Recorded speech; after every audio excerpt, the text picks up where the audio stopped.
हर खबर पर होगी आपकी पकड़। डाउनलोड कीजिए एबीपी लाइव ऐप। अमृतराज साहब, मुझे एक बात बताइए, योग जो बहुत सारे लोग हैं जिनकी लाइफस्टाइल बड़ी सेडेंटरी होती है, वो सोचते रह जाते हैं कि योग करेंगे, ये आसन करेंगे, वो आसन करेंगे, उससे हम बेहतर होंगे। तो कैसे पहले तो अपने अंदर वो ज़ील डेवलप करें, और दूसरा ऐसे कौन से आसन हो सकते हैं जो वो आसानी से करें और उनको फायदा भी मिलना शुरू हो उसका? नहीं, बिल्कुल।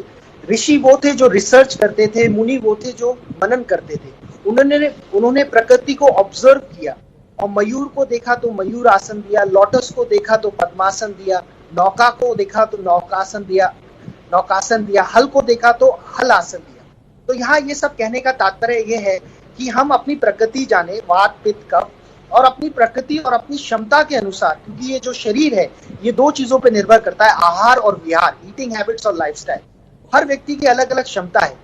तो अगर किसी व्यक्ति को बहुत ज्यादा मोटापा है, योग में एक सेक्शन है योगा थेरेपी, तो उसमें अगर किसी को मोटापा है या डायबिटीज है या हाई कोलेस्ट्रॉल है या हाई बीपी है, तो योगा टीचर की देखरेख में और अपनी प्रकृति के अनुसार आसन करें। तो मुख्य रूप से जैसे सूक्ष्म आसन है, टोस के लिए, फीट के लिए, एंकल्स के लिए, कमर के लिए, उन आसन को हम करेंगे तो उससे हमें, और खाली पेट करें और सुबह ब्रह्म मुहूर्त में करें। तो सुबह अगर हम आसन का अभ्यास करेंगे, इससे हम अपने शरीर में हल्कापन लाएंगे, अपना ब्लड सर्कुलेशन अच्छा करेंगे, अपने आरबीसी, डब्ल्यूबीसी, प्लेटलेट सबको हम जो है अपनी इम्यूनिटी को ऑप्टिमम लेवल पे रखेंगे। और खास तौर से आजकल हमें अपनी बॉडी का डिटॉक्स भी करना चाहिए। तो डिटॉक्स हम प्राणायाम से करते हैं, डिटॉक्सिफिकेशन करते हैं, और मेडिटेशन से है हम अपनी जो एंजाइटी है, स्ट्रेस है, नेगेटिविटी है, वो उसको दूर करते हैं। सो मैं दर्शकों से कहना चाहूंगा कि सेल्फ मोटिवेशन बहुत इंपॉर्टेंट है। खुश रहना भी एक प्रकार का योग है। हंसना, हंसाना और ग्रेटिट्यूड रखना, 500 स्माइल्स ए डे, और प्रेजेंट में रहना भी एक प्रकार का योग है। Past is a history, future is a mystery and present is a gift. तो मैं कहना चाहूंगा सुबह को खूब खाओ, दोपहर को दूसरों को खिलाओ और रात को दुश्मनों को खिलाओ। तो यहाँ पर मैं कहना चाहूंगा तन मन के आरोग्य का साधन है कि योग, तन मन के आरोग्य का साधन है कि योग। काया मन निर्बल बने, दूर भागे सब रोग। काया मन निर्बल बने, दूर भागे सब रोग। जितने लोग महान बने, सबका यही वचन।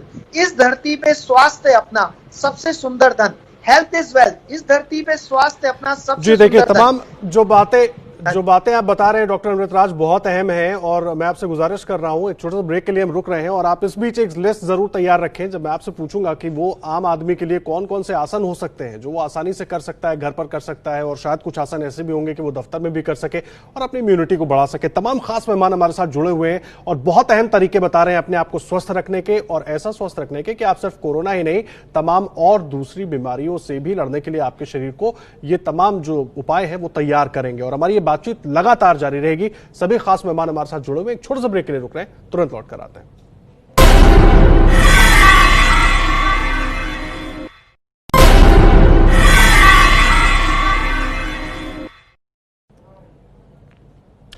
और देखिए, कोरोना से निपटने के लिए कैसे अपनी इम्यूनिटी को बढ़ाकर रखना है, ये बहुत अहम हो जाता है, क्योंकि अब हम सब बाहर निकल रहे हैं और ऐसे में अपने आप को अंदर से मजबूत रखना बहुत अहम हो जाता है। और ये बताने के लिए कि आखिर ऐसे में क्या कुछ करना चाहिए, हमारे साथ तमाम खास मेहमान जुड़े हुए हैं।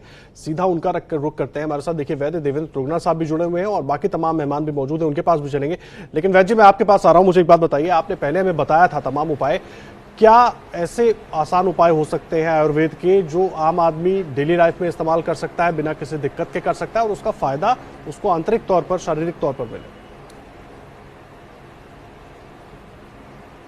देखिए, अभी आयुर्वेद को ध्येय ये है कि स्वस्थ व्यक्ति के स्वास्थ्य की रक्षा करना, और अगर आदमी रोगी हो तो उसको ठीक करना, उसकी चिकित्सा करना। तो ये तो आयुर्वेद का ध्येय है जी। और हमको इसमें होलिस्टिक अप्रोच लेनी पड़ेगी। हमको योग का, ध्यान का, मेडिटेशन का, सैर करें, एक्सरसाइज करें, शरीर की इससे शारीरिक इम्यूनिटी बने और मानसिक इम्यूनिटी बनेगी ध्यान से, योग से। फिर उसको हमको विशेष जो बात है इसमें निद्रा की, हमको नींद इसमें कम से कम पूरा 7 से 8 घंटे नींद लेंगे तो हमारे शरीर की क्षमता और बढ़ती है जी। आहार और विहार ये हमारा ठीक होगा तो हमारा शरीर की हम पुष्ट रखेंगे। हमारा आहार, हमारी शिखा जी ने भी बहुत सारी चीज़ें बताई हैं, सब लोगों ने बताई हैं। लेकिन हमको इसमें ऐसी चीज़ें ना खाएं जैसे हम गर्म पानी, उष्ण जल का प्रयोग बार बार करें, गला खराब ना हो, कोई खट्टी और ठंडी चीज़ें ना खाएं इस मौसम में, और इस मौसम में वैसे भी ह्यूमिडिटी थोड़ी लो होती है, तो हमको शरीर में ऐसी चीज़ें जरूर लेनी चाहिए। खाना जो है सुपाच्य और हल्का खाएं। हरी सब्जी आजकल ज़्यादा लें, जैसे घिया, टिंडा, तोरी, ऐसी सब्जियां आती हैं आजकल। मूंग की दाल लें, चावल का उपयोग करें। छाछ बहुत जरूरी है इसमें। तक्र, जिसको रसायन भी कहा गया है, तक्र का इस्तेमाल, छाछ का इस्तेमाल हर रोज करें। आम का पन्ना लें। वैद्य जी, आपको बीच में रोक रहा हूं माफी के साथ, मुझे एक बात बताइए। सबसे लोग, हर आदमी सलाह दे रहा है कि काढ़ा बहुत अहम होता है, लेकिन काढ़ा बनाने की भी अलग अलग विधियां लोग बता देते हैं। हर व्यक्ति दूसरे को तीसरी विधि बता देता है। ऐसे में आसान तरीका क्या है ऐसा काढ़ा बनाने की जो हमारी इम्यूनिटी को वाकई स्ट्रांग करे और घर में उपलब्ध चीजों से वो बन जाए?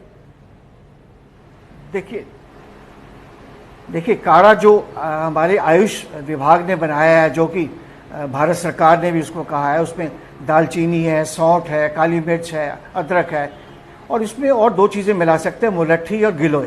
तो ये संपूर्ण काढ़ा बनता है और इसको सब पीस के रख लें, और ये बाजार में उपलब्ध भी है। और 1 टीस्पून आप 1 गिलास पानी में उबाल लें। छान के इस पानी को 1-1 कप दिन में 2 दफ़ा लें, 1 दफ़ा लें, सब परिवार के सब लोग लें। तो इस काढ़े का बहुत उपयोग है शरीर की इम्यूनिटी बनाने के लिए। और जब हम इसको होलिस्टिक अप्रोच की बात करते हैं, उसमें काढ़ा भी आएगा, उसमें हमारा आहार और विहार आएगा, निद्रा आएगी, और उसके बाद में विशेष, जैसे मैंने पहले भी कहा था, कि हम अपना दिन जो है च्यवनप्राश या ब्रह्मचर्य से शुरू करें, और रात्रि को हम सोने से पहले गर्म दूध में हम हल्दी डाल के लें। तो ये हर आदमी को घर में उपलब्ध है। और उसके बाद में हमको अपने शरीर की ओज को, अपनी इम्यूनिटी को बूस्ट करना है, बढ़ाना है। और ओज की इम्यूनिटी को बूस्ट करने के लिए हमारी रसायन चीज़ें हैं। उसमें च्यवनप्राश है, आंवला है, शतावर है, गिलोय है, गुड़ूची, सारी जो चीज़ें हैं, ये सारी रसायन चीज़ों में आती हैं। तो इन चीज़ों का हम उपयोग रोज करते हैं, और घर में सबको उपलब्ध है। ये गिलोय घर घर में लगी होती है, आंवला हर घर में प्रतिरोग मिलता है, और सब मिलता है, और इन सब चीज़ों का उपयोग करते हैं। हम आज अपनी चिकित्सा में सब मरीजों को ये दे रहे हैं, और उसको बहुत फ़ायदा हो रहा है। मैं एक बार फिर दोबारा कहना चाहूँगा कि हमारी सरकार, दिल्ली गवर्नमेंट, और जहाँ जहाँ विशेष हो रहा है, चाहे वो महाराष्ट्र है या केंद्र सरकार है, वो इन चीज़ों का सब लोगों को खुद दे। हमारी सरकार का ये कर्तव्य बनता है कि इन चीज़ों को खुद दिया जाए, काढ़े को, इन चीज़ों को। और जो मैंने एक चीज़ और बताई थी कि हमारा जो धूपन सामग्री है, जिसको भी कहते हैं कि ये जो हमारा ये वायरस है, हवा में कुछ सेकंड से कुछ 1 आधा मिनट रह सकता है, तो इसका हम या तो धूपन यज्ञ करें, एक घर में इसका यज्ञ करें, या इसका लिक्विड फॉर्म में बना के इसका फ्यूमिगेशन करें। तो इससे बहुत जल्दी जो एपिडेमिक जो होता है, जनोपदुलेंस होता है, इस बीमारी से हम निजात पाएंगे। बहुत अहम जानकारी आप दे रहे हैं वैद्य जी, बहुत अहम जानकारी, और जाहिर सी बात है हम सबको उसका ध्यान रखना होगा, और तभी अपनी इम्यूनिटी को हम इतना स्ट्रांग कर पाएंगे। और बहुत सारी ऐसी चीजें बताई हैं वैद्य जी ने जो आसानी से उपलब्ध होंगी आपके घर पर, आपके घर के आसपास के दुकानों में, जिनका फायदा आप उठा सकते हैं।